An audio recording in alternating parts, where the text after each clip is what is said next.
I have been lucky enough to see Dune 2 now 3 times, 2 times in IMAX 70mm and 1 time in dual laser IMAX. I just wanted to talk some spoilers and some experiences that I've had with the film. Briefly, off the cuff, no notes on this one. And just a heads up, this review will have spoilers, so if you have not seen the movie, check out my spoiler-free review, link in the description. And if you have seen the movie and want to hear some spoilers and discussion from a Dune normie, continue listening. Now, the things that I really like and love about this movie, I continue, and that love and liking of grows as I watch the movie the second and third time. But the things that I don't like have become even more of a dislike and even more of a groan as I've watched the movie a couple other times. I'll start with the dislikes. I just really don't like Chani's character. From what I understand, I haven't read the book. I'm not a full-on authority for this subject, but from what I understand, her character is very different from the book, from in the movie, and it just seems like it naturally translates to me as I'm watching that this character is a little off from what she should be. I'm not sure if it was completely the performance that took me out of the movie, Zendaya's performance. There are parts of it that I actually do really like. I like her chemistry with Timothée Chalamet, and I like her scenes with Timothée Chalamet. But when she's trying to be all hard and tough, and this prophecy is going to enslave us, and leaving, the last scene bothers the heck out of me. When I first saw it, I was unbelievably disappointed walking out of the theater because I loved everything up until that last scene. I don't understand why our movie about Paul Atreides ends with Chani's character.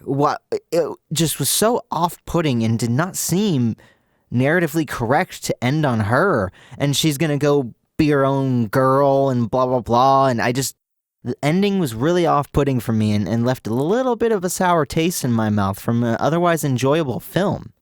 From what I understand in the books, she is with him and they have kids together, and she is kind of with him this whole time as his concubine, but his real love because he has this alliance with Princess Irulan now. So I don't know what they're going to do with part 3, Dune Messiah, or is she just going to be her own girl boss type of thing and the children don't happen, or are they just going to jump to they're back together, or I just don't know. I'm curious to see how it goes because I know some book people are upset and are really wondering where things are going to go, so we'll just have to wait and see. I also find the first hour of this movie dragging even more so now. Seeing it 2 other times. Maybe it's just because I like all the Harkonnen stuff, I like all the Emperor stuff, and I wanted more of it. But watching it a second and third time, I was like, all right, let's get to the Harkonnens. Let's get to Giddy Prime. Oh, I want to see all this stuff. I love it. Let's go. I want to see Fade Ratha Nabaran. Second and third viewings, things don't land as well. I still think Javier Bardem is great. First viewing, I wasn't a big fan of his humor, but the third viewing, I actually really enjoyed his levity in the movie, and I think it was much needed and a good choice. He puts in a stellar performance. I think Josh Brolin as Gurney Halleck puts in a good performance. Like I said, Fade Ratha, Austin Butler, I only liked him the first time. Second and third viewing, he was probably my second favorite part of the movie. And I wanted more of the Baron. Stellan Skarsgård is fantastic. In the first movie, he is so terrifying in an awesome way. And in this movie, he's just relegated. I know Fade is the main guy, but man, I wanted more of the Baron. I also still don't care for Rabin, Dave Bautista's character, and the final confrontation between him and Gurney is so anticlimactic. Look who's back from the dead. Knife to the throat. Game over. That's it. It is what it is, you know? I wanted more. What can I say? I'm a fan of the bad guys. I'm a fan of the antagonists. I always love delving into them and what makes them tick. And speaking of bad guys, the Bene Gesserit, I wanted more of them too. I really did. And I just wish there was more of that in it and maybe cut down a little bit of the Fremen stuff in the first hour and a half, and maybe get to Giddy Prime sooner. Maybe build up all these other guys sooner. Definitely once we go from Giddy Prime on, the movie picks up and I am more engaged and more enjoying this film, and getting up to that third act, Gurney reveals that Duke Leto hid the atomics on Arrakis, and we get to see that Paul's contemplation, and he has some dreams about it, and then Nabaran, assaults Arrakis and makes them all head to the south, and then we get Paul Atreides at the meeting of all the Fremen going nuclear with his speeches and how he is the Lisan al-Gaib and all this other stuff, and I love that stuff, and the imagery of it, him walking through the crowd, and they're separating as he walks through, this guy who knows he is going to be the death of millions, if not billions of people, and he just has to accept his fate. And the twist that he is related to the Harkonnens from his mother, Jessica, Lady Jessica, who I still love, who I still enjoy her performance, enjoy her character, and from what I understand, she has his sister at some point, because there's a 2-year gap that they didn't add, but that worked for me because we're kind of moving at a certain pace. It's okay to cut that, and I think that she's going to be a bigger part in part 3, the sister that is, and I definitely enjoyed her character. Paul assembles the troops, and they get ready to attack the Emperor, and I like Christopher Walken. I wish there was more of him, and more. Give me more!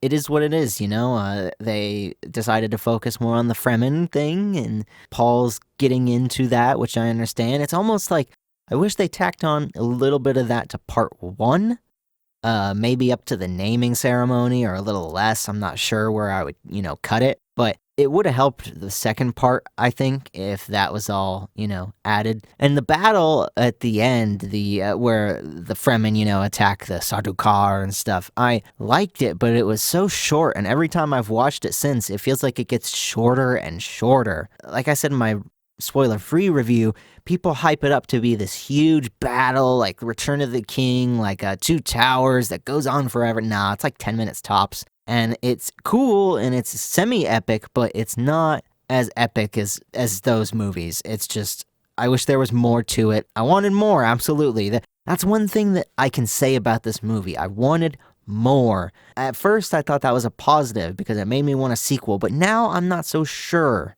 Then, and I wish we actually saw the Fremen when they capture the Emperor and everybody around him. I wish we saw the Fremen fight the Sardaukar and whoop their butt, because the Sardaukar are supposed to be the fiercest soldiers, the Emperor's hand, It would have been cool watching them fall. The last part of the movie is the fight between Feyd-Rautha and Paul Atreides, which was great. The choreography was fantastic. The acting work was great. Their energy, they were in it. It was edge to edge, and then when Paul gets stabbed, you're like, oh my gosh, he's not going to die, but dang, wasn't expecting that. And then he kind of gets stabbed again in the shoulder, but then he also stabs Feyd-Rautha. And a callback to when Feyd was fighting the last of the Atreides on Giedi Prime, he says, "You fought well, Atreides." And then he says it again as he's stabbed and dies. And I really liked all that stuff. And I liked also the touch that Christopher Walken gave when he kissed Paul's hand. He doesn't. He just gets close to it. He actually doesn't kiss the ring. He's disgusted. Great stuff. I love that ending. I love all that. Lady Jessica, the Holy War begins. But like I said earlier, did not like how the movie ends on Chani. This is not Chani's story. This is Paul's story. We shouldn't end on her. We should end on our protagonist, our Paul, in my opinion. But hey, what do I know? I haven't read the book. Well, I think that's all I really want to touch on for the spoiler-filled review of a look back on Dune. Watching it in 70mm was freaking fantastic. I wouldn't say that it was the best 70mm experience I've had. I saw Oppenheimer in 70mm when that was running, and then I saw Tenet for the re-release, and I think I liked both of those 70mm releases more than Dune. I'm not saying I definitely liked Oppenheimer more, but I'm not going to rate Tenet as of now because I know that is a divisive subject. I'll get to that movie at some point. It was fun, and the sound design was good and great and all that stuff. And I would watch it in 70mm over laser and all that stuff, but it wasn't as awe-striking as Tenet was, or obviously Oppenheimer was, where I was just jaw to the floor basically the whole movie because the experience was so fantastic. But that's just me, that's my opinion. I know a lot of people love it, and I would still recommend going to see it in 70mm over dual laser or a regular showing. Well, I think that does conclude my review now. Thank you all for listening and watching. If you liked this video, please leave a like, subscribe, share with your friends and on your social media feeds. Would greatly appreciate it. and see you all next time here in the Junkyard.